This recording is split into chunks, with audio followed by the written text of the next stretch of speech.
हबशरी अखा पट्टो जापानी या चाइनी या फिलिपिनो के तो आ गई। फिर कहने की फायदा ये रहे ना उंजे ला सटी है तू ये मैं तैने ऐसा लाई है बस शर्म कर तू मुझे उस बच्चों पढ़ाना तानी डांस करके आया कर अकेडमी शिकायतें या ऑनलाइन जेड़े तू पढ़ाना तो हाँ पहले स्टार्टिंग कीता कर बच्चे खुश होने बच्चे फिर सही पढ़ते हैं।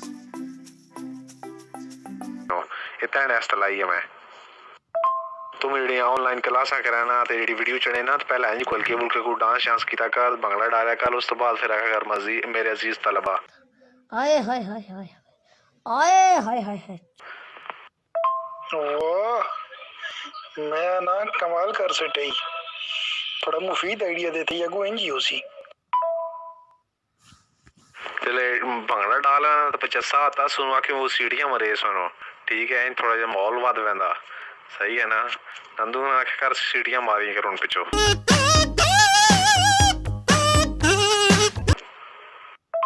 सीटी दी यार अगू ही वही थी पीछे तो कुछ और वही था अलबत्ता तू पीछे सीटी मार सकना था कोई फार्मूला ही है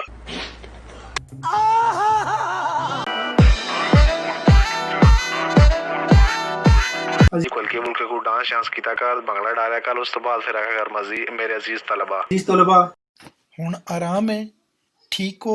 ठंड पै गई है ना कलेजे च